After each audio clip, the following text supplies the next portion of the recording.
Hi, Kim here from stampingandperfection.com. Welcome to my craft room.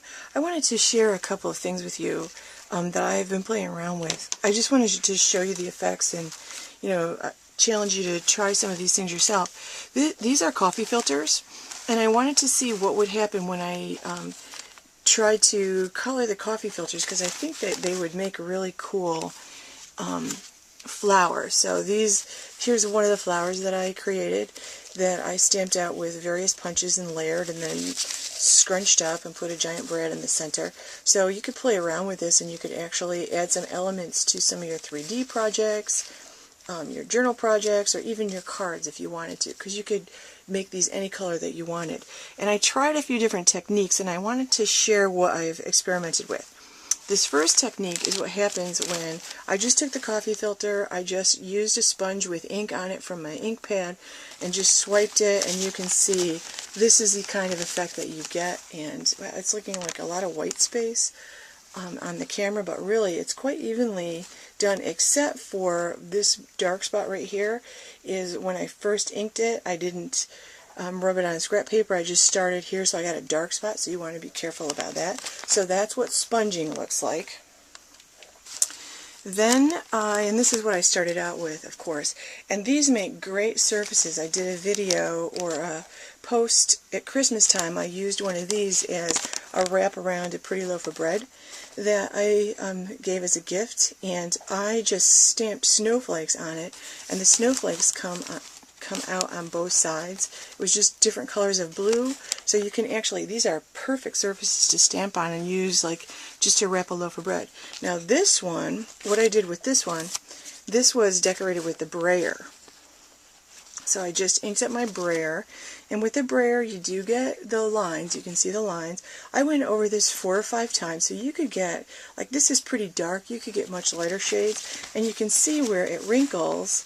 You still have your white spaces, so if you started out and maybe crinkled it up first and then brayered it, you'd get a lot more of that, and it's kind of pretty. I think this would be super pretty if you took a piece of cardstock and just kind of wrapped this around the cardstock, and this might make actually a super pretty background for a card. I think all of these actually would. So you could use it as a background or an element. This one, I just took my ink pad and I just rubbed my ink pad across it, and that's the effect that I got with the ink pad. And I just rubbed it across a few times so you can see what that looks like. I kind of like this if you did it with a couple different kinds of ink pads. And I would let the ink dry in between, and I would start with my lighter color. But you can see the effect that the ink pads get, because sometimes you want this kind of effect for things. It looks almost like splattered paint. Here's another one that I think that this technique is going to require a little bit of practice, but what I did with this one, and I kind of like the way this one turned out, I used, you could use a foil pan. I didn't have any foil pans, so I created my own with foil. And then I dropped ink from the inkers. I just dropped it, and I used 3 or 4 different colors, and what I've learned is I want to use less of the dark colors because they really spread. So I dropped them in randomly, and then I spritzed them with my Stampin spritzer with some shimmer paint and alcohol in. You could just spritz it with water. I just spritz it, and the colors all ran together, which gave me this really beautiful, I don't know, pretty background. And I think this might make a pretty flower if I punch it out with my punches. The only thing you have to be careful of is like too much and it turns into mud, but actually that's not so bad either.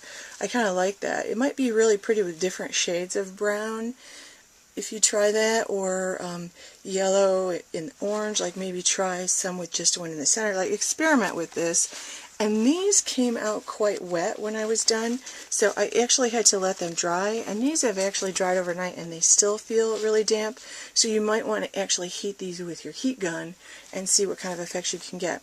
But experiment, and I would love to see what you come up with. So stop on my blog, stampingimperfection.com, sign up for my mailing list. You'll get 3 free video tutorials that have some tips and tricks just for my email subscribers. So see what you can create out of coffee filters. I think it has a lot of potential, and over the next few weeks I'm going to be using coffee filter ideas and different techniques. So stop by stampingimperfection.com and check those out. Thanks for watching.